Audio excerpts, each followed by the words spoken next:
Good morning part. Today நம்ம என்ன topic பார்க்க போறோம் அப்படினா basic concepts of electrical theory. Electrical theory நம்ம படிக்கிறதுக்கு முன்னாடி சில basic conceptsலாம் நம்ம தெரிஞ்சுக்கணும் ஓகேங்களா.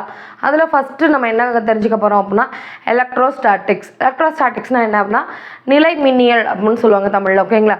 சோ ஃபர்ஸ்ட் நம்ம என்ன பார்க்க போறோம் electrostatics. So what is mean by electrostatics?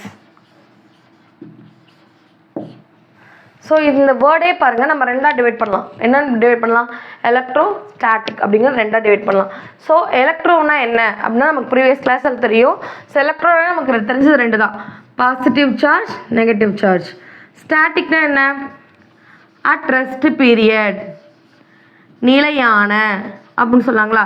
So rest பீரியடில் பாசிட்டிவ் சார்ஜு நெகட்டிவ் சார்ஜு எந்த மாதிரி ஒர்க் பண்ணுது, எந்த மாதிரி பிஹேவ் பண்ணுது அப்படிங்கிறத பற்றி படிக்கிறது தான் எலக்ட்ரோஸ்டாட்டிக் ஓகேங்களா. உங்களுக்கு ஒரு ரியல் லைஃப் அப்ளிகேஷனாக சொன்னால் இன்னும் கொஞ்சம் உங்களுக்கு கிளியராக புரியும். அதாவது என்ன அப்படின்னா ஒரு வாட்டர் பைப்பை நம்ம திறந்துட்டோம் அப்படின்னா வாட்டர் நல்லா ஃப்ளோ ஆகுங்களா. ஃப்ளோ ஆகிட்டு இருக்கப்போ அந்த பெண்ணை எடுத்துகிட்டு போய் அந்த நடுவில் வந்து வச்சோம் அப்படின்னா அந்த தண்ணி இந்த பெண்ணில் பட்டு கீழே விழுங்களா. இதுவே இந்த பெண்ணை எடுத்துகிட்டு போய் உங்கள் ஹேரில் வந்து ஒரு ரப் பண்ணிட்டோ இல்லை ஒரு சில்க் மெட்டீரியலாக ரப் பண்ணிட்டோ திருப்பி போய் வச்சு பாருங்கள் என்ன ஆகும் அப்படின்னா அந்த பெண் மேலே தண்ணி படாது. அந்த தண்ணி என்ன ஆகும் அப்படின்னா இங்கே வந்து பெண்ட் ஆகி இந்த இப்படி வந்து பெண்ட் ஆகி தான் கீழே போகும். இதுக்கு என்ன காரணம் அப்படின்னா ஃப்ரிக்ஷன் நம்ம பண்ணுறப்போ, அதாவது ஒரு இதை வந்து உராய்வு பண்ணுறப்ப, நிலையான ஒரு பீரியடில் நம்ம உராய்வு பண்ணுறப்ப டெம்பரரி சார்ஜஸ் வந்து ஒன் ஆப்ஜெக்ட்லேருந்து இன்னொரு ஆப்ஜெக்ட் வந்து எனது ட்ரான்ஸ்ஃபர் ஆகும். இதனால தான் இந்த ப்ராசஸ் நடக்குது. இந்த மாதிரி வாட்டர் வந்து பெண்ட் ஆகி போகுது ஓகேங்களா. ஸோ என்ன சொல்ல வரேன் அப்படின்னா due to friction transfer temporary charges from one object to another object is called electrostatics or static electricity அப்படின்னு சொல்லுவோம் ஓகேங்களா. இந்த விதப்படி தான் வந்து நம்ம மின்னல் வருதுங்களே அதுவுமே இந்த இதை பேஸ் பண்ணி தான் மின்னலுமே அடிக்குது ஓகேங்களா. அதில் நம்ம எப்படி சொல்லலாம், மேகங்கள் ரெண்டும் உரசறனால தான் என்ன ஆகுது, மின்னல் வந்து ப்ரொடியூஸ் ஆகுது அப்படிங்கிற மாதிரி புரியுதுங்களா. ஸோ எலக்ட்ரோஸ்டாட்டிக்ஸுங்க இதுதான் வந்து இதுதான் கான்செப்ட் ஓகேங்களா. எலக்ட்ரோஸ்டாட்டிக்ஸுங்கிறது இதுதான். ஸோ நெக்ஸ்ட் நம்ம என்ன பார்க்க போகிறோம் அப்படின்னு பார்த்தீங்க அப்படின்னா எலக்ட்ரிக் ஃபீல்டு. நெக்ஸ்ட் என்ன பார்க்க போகிறோம் எலக்ட்ரிக் ஃபீல்டு. எலக்ட்ரிக் ஃபீல்டுனா என்ன? எலக்ட்ரிக் ஃபீல்டுனா என்னப்பா?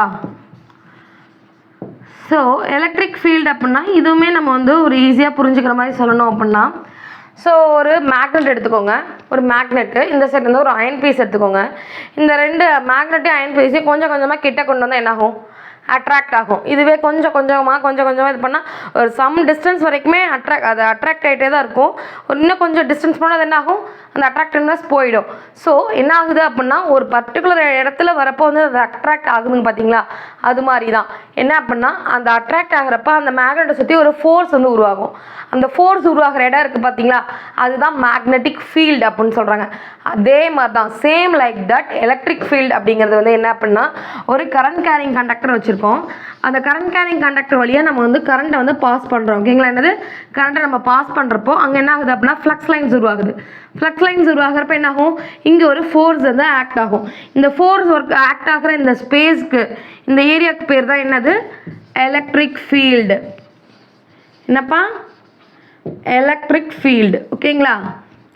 இதுவே இந்த ஃப்ளக்ஸ் லைன்ஸ் பற்றி சொன்ன பார்த்தீங்களா, இந்த ஃப்ளக்ஸ் லைன்ஸ் அப்படிங்கிறது நமக்கு விசிபிளாக தெரியுமாப்பா. அதாவது இந்த எலக்ட்ரிக் அப்படின்னு சொல்கிறோம்ல அதை நம்ம விசிபிளாக அந்த சார்ஜஸை நம்மளால் விசிபிளாக பார்க்க முடியுங்களா, கிடையாது. அதை நம்மளால் என்ன பண்ண மட்டும்தான் முடியும், ஃபீல் மட்டும்தான் பண்ண முடியும் ஓகேங்களா. அதனால் அதை வந்து நம்ம ரெப்ரசென்ட் பண்ண இமேஜினரி லைன்ஸ் மூலமாக நம்ம வந்து அதை ரெப்ரசென்ட் பண்ணுறோம் ஓகேங்களா. அதை நெக்ஸ்ட் சொல்கிறேன்.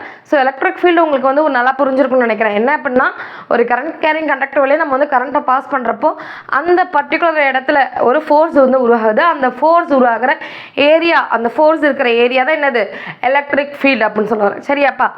the area around the current carrying conductor in which the force is acting, அவ்வளவுதான் எலக்ட்ரிக் ஃபீல்ட் அப்படிங்கிறது ஓகேங்களா. நெக்ஸ்ட் நம்ம என்ன பார்க்க போறோம் அப்படின்னா ஃப்ளக்ஸ் லைன்ஸ். இங்க நம்ம பார்த்தோம்ல இந்த ஃப்ளக்ஸ் லைன் பத்தி பார்க்க போறோம் ஓகேங்களா. Electric flux.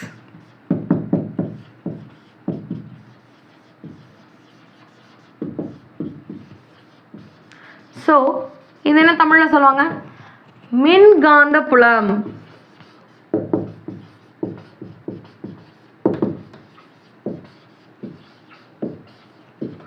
எலக்ட்ரிக் ஃபீல்டு என்ன சொல்லுவாங்க, மின்புலம்.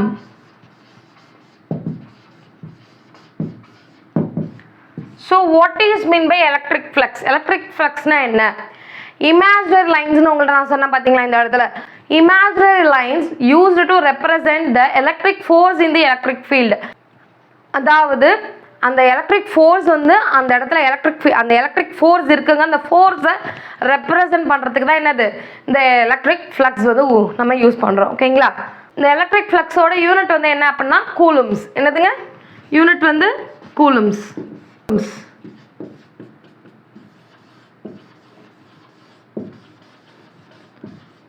இதோட சிம்பிள் பார்த்தீங்க அப்படின்னா பை அப்படின்னு சொல்லுவாங்க. ஓகேங்களா. ஸோ இந்த கூலும்ஸ்க்கு வந்து ஒரு வேல்யூ இருக்கு 6.24 × 10⁻18 எலக்ட்ரான்ஸ். ஓகேங்களா. ஸோ என்ன இது வரைக்கும் நம்ம என்ன பார்த்தோம் அப்படின்னா ஃபர்ஸ்ட் எலக்ட்ரோஸ்டாட்டிக்னா என்னன்னு பார்த்தோம். ஓகேங்களா. தென் பார்த்து எலக்ட்ரிக் ஃபீல்டுனா என்னன்னு பார்த்தோம். நெக்ஸ்ட் வந்து எலக்ட்ரிக் ஃப்ளக்ஸ்னா என்னன்னு பார்த்தோம். ஸோ எலக்ட்ரோஸ்டாட்டிக்ங்கிறது என்ன சொன்னேன்,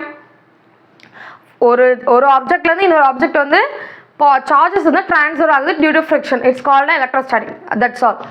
நெக்ஸ்ட் பார்த்தீங்க அப்படின்னா என்ன சொன்னேன், எலக்ட்ரிக் ஃபீல்டு மின் புலம். எலக்ட்ரிக் ஃபீல்டுனா என்ன சொன்னேன், ஒரு கரண்ட் கேரிங் கண்டக்டரை சுற்றி ஒரு ஃபோர்ஸ் உருவாகுது. அந்த ஃபோர்ஸ் உருவாகிற ஏரியா தான் என்னது எலக்ட்ரிக் ஃபீல்டு அப்படின்னு சொன்னோம். ஓகேங்களா.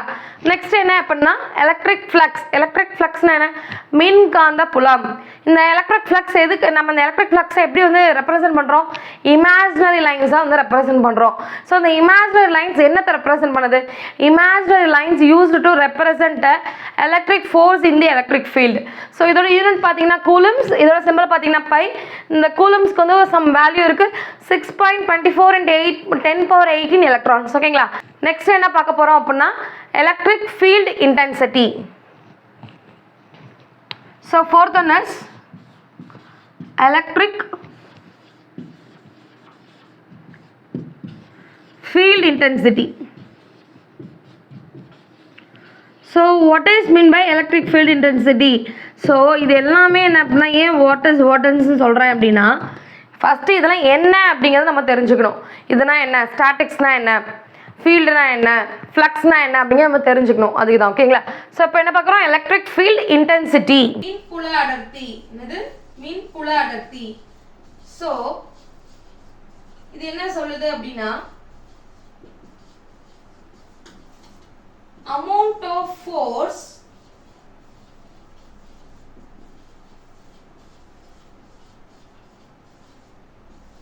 acting on the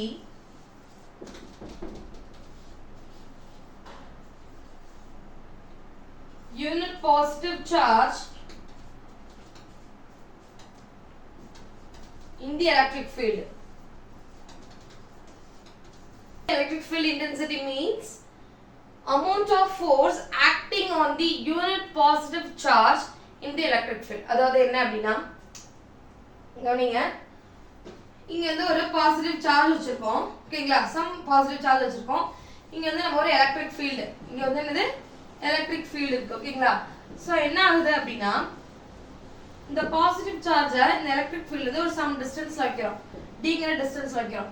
ஸோ அப்படி வைக்கிறப்ப என்ன ஆகுது அப்படின்னா இந்த எலக்ட்ரிக் ஃபீல்டுல எவ்வளோ வந்து ஃபோர்ஸ் வந்து ஆக்ட் ஆகுது அப்படிங்கிறது தான் எலக்ட்ரிக் ஃபீல்ட் இன்டென்சிட்டி. ஓகேங்களா.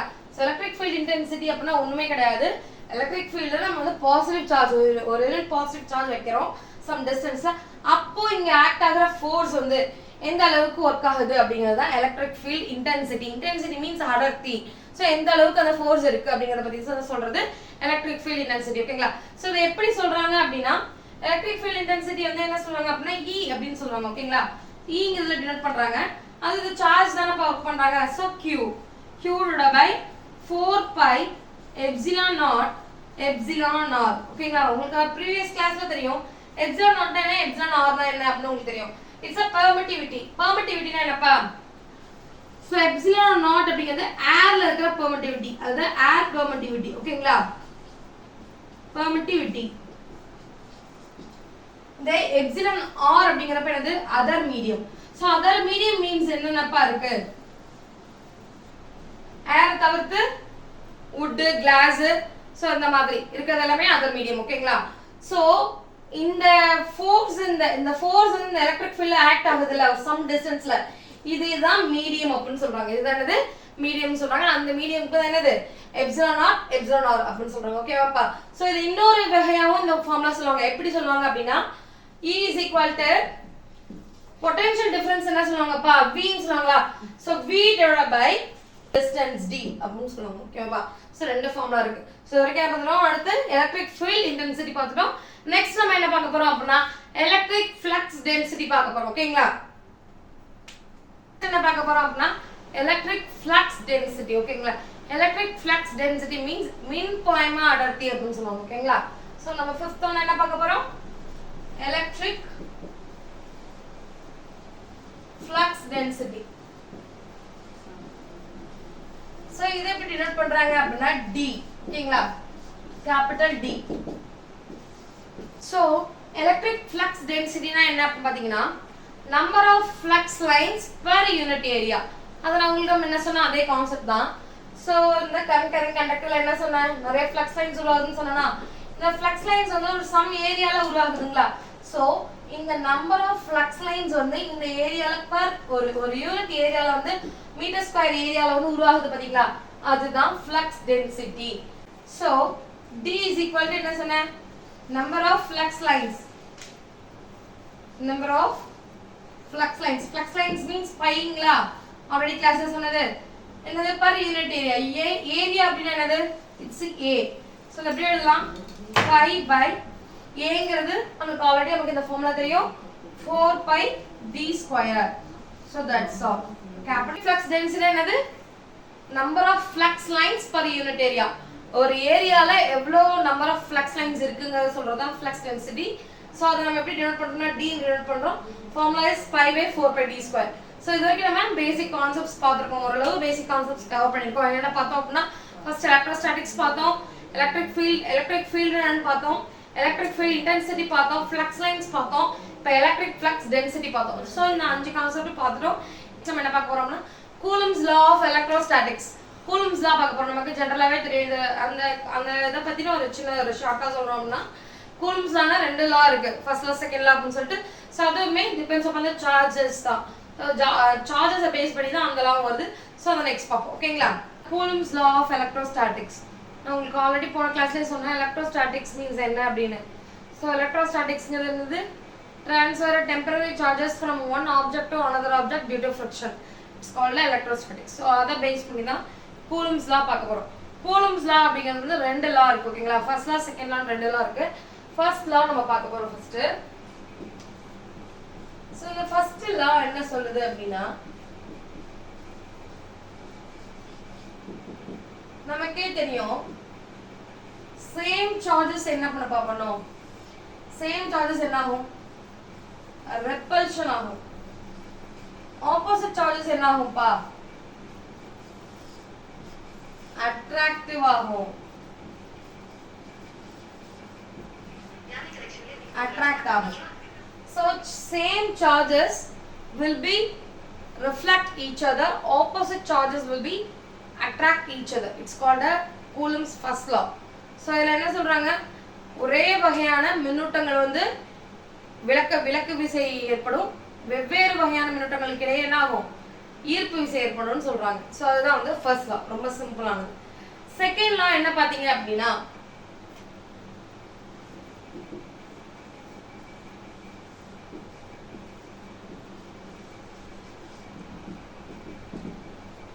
ரெண்டு சார்ஜஸ் வைக்கிறோம் Q1 Q2 அப்படின்னு சம் டிஸ்டன்ஸ்ல. சோ என்ன பண்றோம் ரெண்டு சார்ஜஸை Dங்கிற டிஸ்டன்ஸ்ல வந்து நம்ம பிளேஸ் பண்ணிருக்கோம் Q1 Q2. ஓகேங்களா? சோ இங்க என்ன பண்ணிருக்கோம் Q1 Q2 அப்படிங்கிற ரெண்டு சார்ஜரை Dங்கிற டிஸ்டன்ஸ்ல வச்சிருக்கோம். சோ இப்போ இங்க ஒரு ஃபோர்ஸ் ஆக்ட் ஆகுங்களா, சேம் சார்ஜஸா இருந்துச்சுன்னா ரிப்பல்ஷன் ஆகும், ஆப்போசிட் சார்ஜஸா இருந்தா அட்ராக்ட் ஆகும்னு உங்கள்கிட்ட நான் சொன்னேன். ஸோ அதே மாதிரி தான் இங்கே எனிதிங் ஒரு சார்ஜ் எனிதிங் ஒரு ஃபோர்ஸ் வந்து உண்டாயிட்டு தான் இருக்கும். அந்த ஃபோர்ஸ் வந்து என்னத்தெல்லாம் டிபெண்ட்ஸ் பண்ணி இருக்கும் அப்படின்னா ஃபர்ஸ்ட் வந்து product of two charges directly proportional to product of two charges Q1 Q2. அந்த ஃபோர்ஸ் வந்து depends upon the directly proportional to product of two charges. So the force and the force means yes directly proportional to Q1 Q2. Second என்ன இருக்கும் அப்படின்னா அந்த force வந்து இங்க இருக்கு பாத்தீங்களா Q1 Q2 க்கு ஒரு டிஸ்டன்ஸ் அந்த டிஸ்டன்ஸோட ஸ்கொயருக்கு இன்வெர்ஸ்லி ப்ரொபோர்ஷனலா இருக்கும்னு சொல்றாங்க. It means force inversely proportional to distance square. ஓகேங்களா? அப்ப நமக்கு இதுல ரெண்டு f தெரியுதுங்களா? இத நம்ம வந்து சேம் பண்ணி எழுதலாம்ல. அப்ப f is equal to f proportional to q1 q2 d square. ஓகேங்களா? இப்ப இந்த proportional எடுக்கிறதுக்காக இந்த இடத்துல நம்ம ஒரு கான்ஸ்டன்ட் யூஸ் பண்றோம். ஓகேங்களா? இந்த proportional எடுக்கிறதுக்கு என்ன யூஸ் பண்றோம்? ஒரு கான்ஸ்டன்ட் யூஸ் பண்றோம். அந்த கான்ஸ்டன்ட் பேர் k. ஓகேங்களா? k q1 q2 d square. So k is a constant.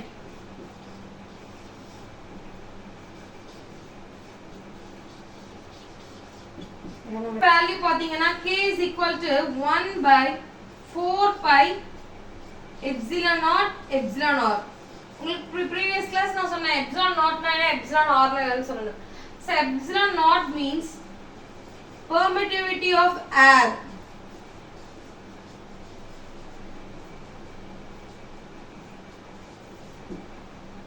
Permittivity of medium. So இதோட values நம்ம வந்து இப்போ சப்ஸ்டிட்யூட் பண்ணி பார்க்கலாம். ஓகேங்களா? என்ன பார்த்தோம் f is equal to k q1 q2 by d square. ஓகேங்களா? சோ அப்ப அந்த k வேல்யூ நம்ம சப்ஸ்டிட்யூட் பண்ணி பார்ப்போமா? q1 q2 divided by 4 pi epsilon naught epsilon r d square. ஓகேங்களா? சோ இது நீங்க வேல்யூஸ் போடுங்க பாப்போம். q1 q2 4 pi 4 and pi க்கு வந்து 3.14 போடலாம் 22 by 7 போடலாம். ஓகேங்களா? 3.14 epsilon naught னா என்னப்பா epsilon naught க்கு ஒரு வேல்யூ இருக்குப்பா. இந்த epsilon naught க்கு ஒரு வேல்யூ இருக்கு. எவ்வளவு இருக்கு அப்படினா 8.854 into 10 power minus 12 farad per meter. So இத சப்ஸ்டிட்யூட் பண்ணுங்கப்பா. So என்னப்பா 8.854 10 power minus 12. airல இந்த epsilon r ஓட வேல்யூ என்னவா இருக்கும் அப்படி பாத்தீங்கன்னா 1. ஓகேங்களா? நீங்க சப்ஸ்டிட்யூட் பண்ணுங்க.